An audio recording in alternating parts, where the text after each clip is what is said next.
자, 베드로 전후서가 끝나고는 요한 1, 2, 3서를 이제 좀 살펴보겠는데요. 요한 1, 2, 3서는 누가 썼냐면 예수님의 제자 중에 나이가 제일로 어린 제자가 요한이었습니다. 제일로 어린 제자.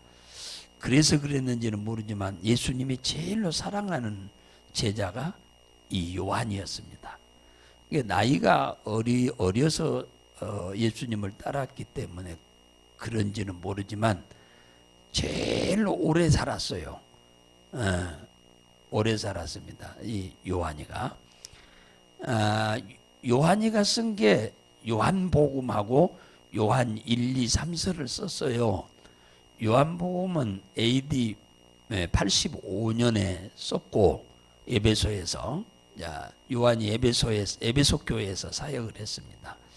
목회를 했어요.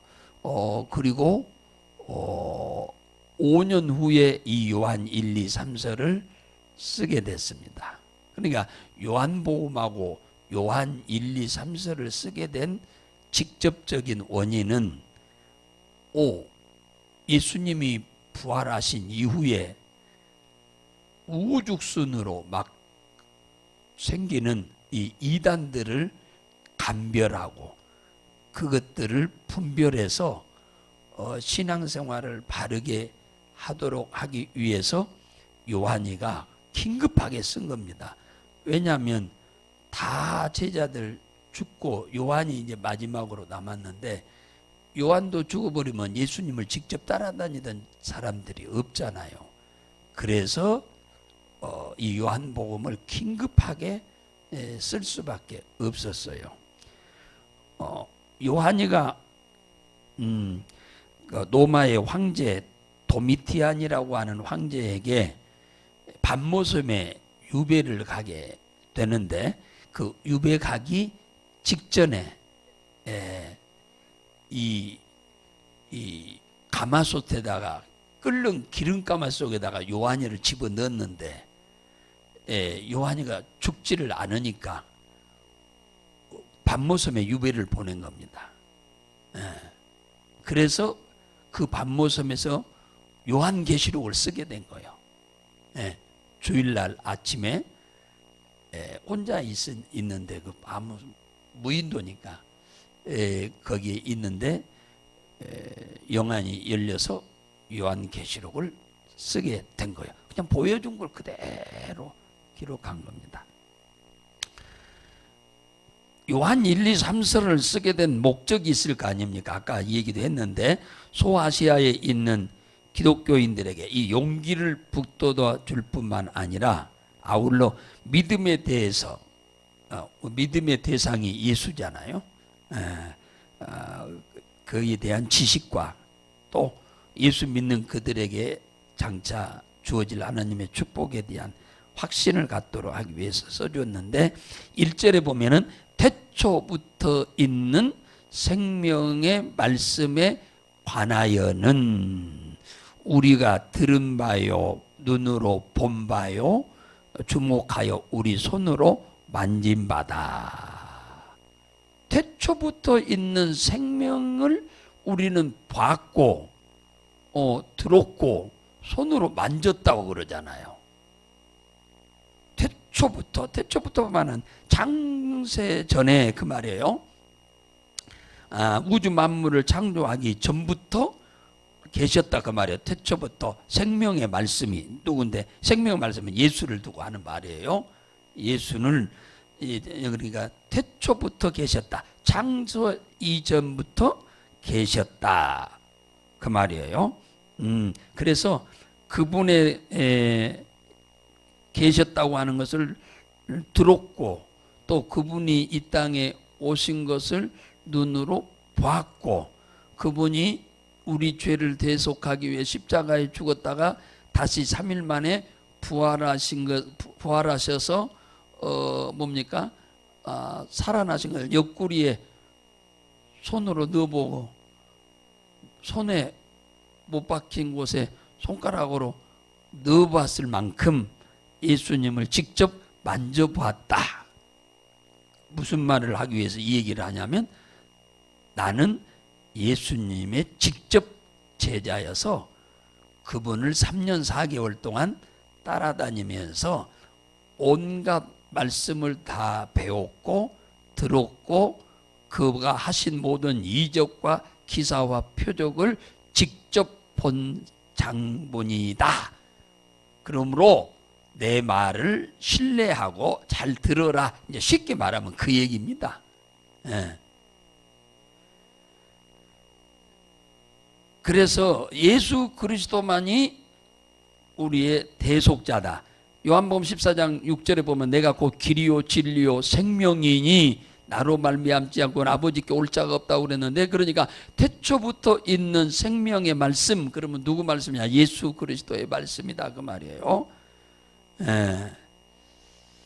그래 2절에 이 생명, 이 영원한 생명을 우리가 보았다는 말은 예수 그리스도를 보았다고 하는 말입니다. 그러니까 하나님이신 그분이, 창조주신 그분이 인간의 몸을 입고 이 땅에 오신 것을 우리는 직접 보았다. 그분의 말씀을 직접 들었다. 그분을 직접 만져봤다. 그분이 죽었다가 살아나신 것도, 십자가에 죽은 이후에 살아난 것도 우리는 직접 그 신령한 몸도 만져봤다. 그 양반과 같이 우리는 같이 먹을 음식도 같이 나눠 먹었다. 그 얘기를 지금 하고 있어요. 그러면서 예수 그리스도가 이 땅에 오기 전에는 아버지와 함께 계셨다고 그러잖아요. 아버지와 함께, 거기 2절에 그분이 이 땅에 오시기 전에는 아버지와 함께 계셨다. 그러니까 쉽게 표현하자면 그 생명이신 그분 예수 그리스도가 곧 하나님이시다. 그 얘기입니다.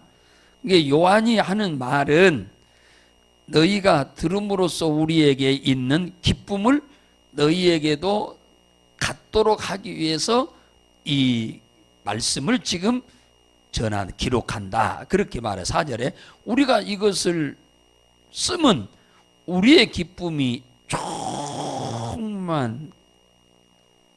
그죠? 우리의 기쁨이 충만케 하려 함이라. 너희에게도 있고 우리에게도 있고 충만케 하려 합니다. 그러면서 5절에 우리가 저희에게 들은 또 그것을 너희에게 전하고 싶은 것이 있는데, 뭘 전하고 싶어 하느냐 하면 하나님은 빛이시다. 이제 그 얘기를 지금 전하고 싶은 거예요. 서두에서는 지금 서두에서 하나님은 빛이시다. 그 얘기는 조금 더 어두움이 없다. 어둠이 없단 말은 죄가 없다 그 말이에요. 예수에게는 죄가 하나도 없다. 그분이 십자가에 죽으신 것이 잘못한 죄가 있고 허물이 있어서 범죄 때문에 죽은 것이 아니고 우리의 죄를 대속하기 위해서 대속제물로 죽은 것이다. 그러니까 그가 십자가에 죽으심으로 인해서 우리 죄는 이미 다 사해졌다. 우리의 죄가 먹물보다 더 검더라도, 핏물보다 더 붉을지라도 다 사해졌다. 그분이 우리의 대속제물이 될 수밖에 없는 이유는 그분이 죄가 없기 때문이다. 예수님이 요셉의 씨로 태어났으면 죄인이요. 아버지가 죄씨니까 아들도 죄씨로 태어나니까 죄인이죠. 그러니까 죄인은 죄인의 죄를 담당할 수가 없어. 대속할 수가 없다 그 말이에요. 죄인은 자기 죄로 죽는 거지 남의 죄를 대신해서 죽을 수가 없어.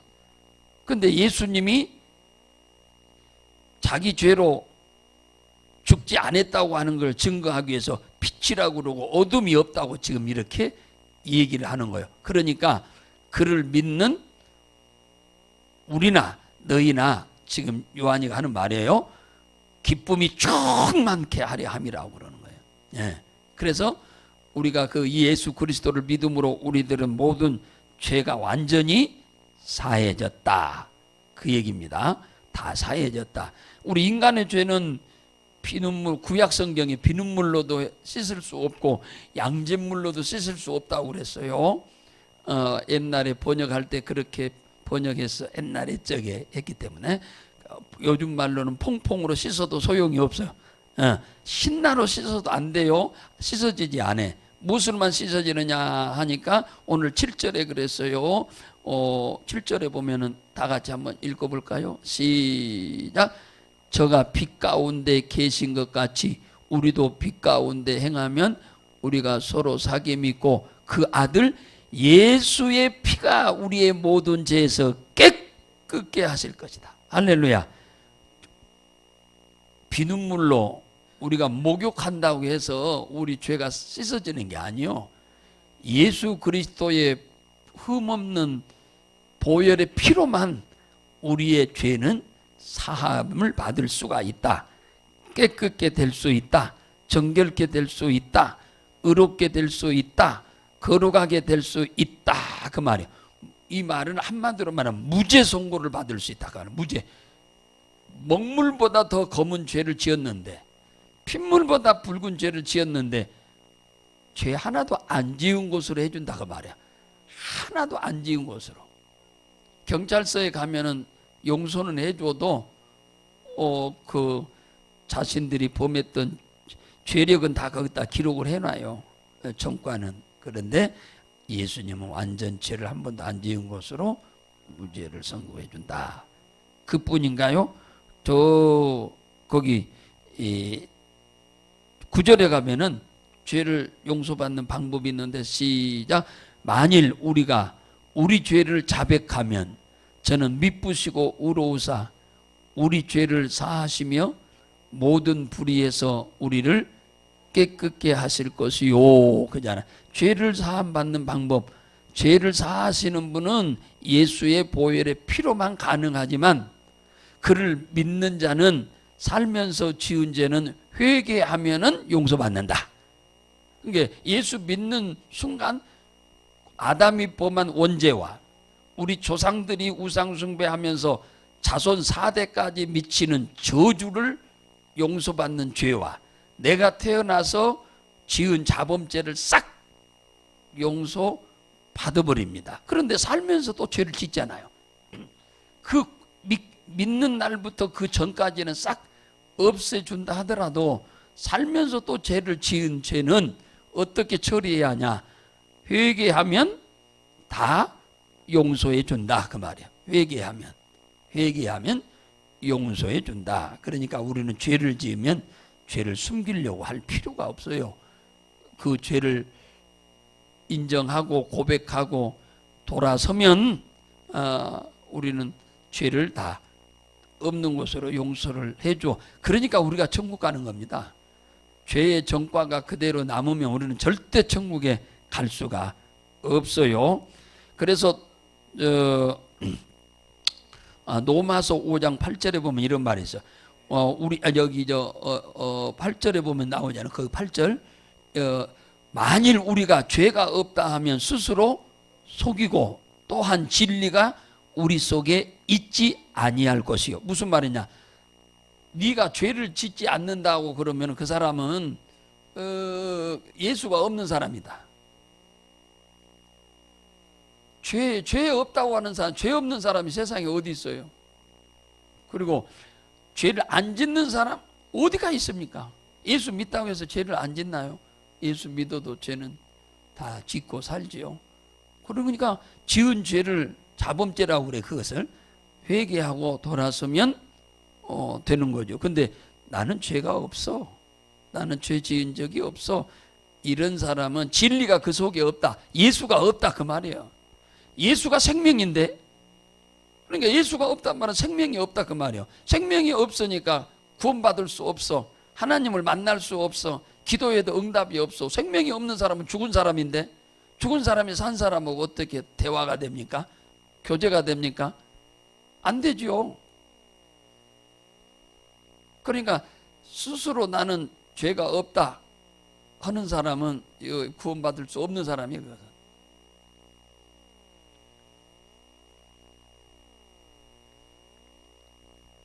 그래서 로마서 5장 8절에 보면은 우리가 아직 죄인 되었을 때에 그리스도께서 우리를 위하여 죽으심으로 하나님께서 우리에게 대한 자기의 사랑을 확증했다. 그러면 이제 우리가 그의 피로 인하여 의롭다 하심을 얻었은즉 더욱 그로 말미암아 진노하심에서 구원을 얻을 것이다.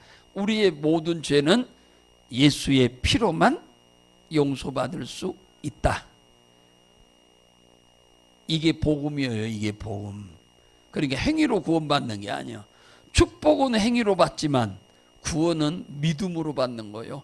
예수 그리스도의 십자가에서 우리 죄를 대속하시고 죽으셨다 3일 만에 부활하신 그 사건을 믿는, 이게 우리가 믿고 싶다고 믿어지는 게 아니에요. 이건 이 믿음을 하나님이 우리에게 주어야 돼. 예, 우리는 본 적도 없는데, 우리는 직접 그 사건을 본 적이 없잖아요. 봐도 안 믿는데, 보지도 않았는데 어떻게 그게 믿어집니까? 성령이 우리 안에 믿어지도록 감동케 안 하면 우리는 절대 믿을 수 없어요. 그러니까 오늘 이 서두에서 이 서신을 받는 소아시아 교회의 성도들한테 너희들이 본 내가 전하는, 이 사람들은 예수님을 본 적이 없어요. 내가 전하고 있는, 내가 들은 바요, 내가 본 바요, 내가 만진 바 된 그 예수 그리스도의 죽으심을 믿은 너희들이나 나는 다 죄사함을 받고 다 구원받을 사람이다 라고 이 요한이가 지금 그들에게 용기를 북돋아 주면서 세상 것으로 인해서 기뻐하지 말고 구원받은 것 때문에 기뻐하라고 지금 주시는 말씀인 줄로 믿으시기 바랍니다. 세상 것은 있다가 없어져 버려. 예. 그러나 그것 가지고는 우리는 천국에 가서 대문도 못 두드려 봐. 그 돈 가지고는. 예. 오직 예수 그리스도를 믿음으로만 우리가 천국 문을 열고 들어가서 영원토록 주와 함께 살게 될 줄로 믿음으로 인해서 기뻐하고 즐거워하시고, 이 사건을 우리는 이 명절을 통해서 꼭 전해야 한다. 제가 지난 주일날 추석 명절 예배 메시지를 못 넣어놨는데 제가 그 주일날 저녁 때 만들어 놨어요. 그러니까 참 오늘 아침에 갖고 와야 하는데 내일 새벽에 오셔서 가지고 가세요. 아니 오늘 저녁 수요일 예배 때 오셔서 제가 다 프린트 해놨으니까 그것을 가지고 아주 이쁘게 잘 해놨으니까 가정 예배를 아주 은혜스럽게 잘 들으시기 바랍니다.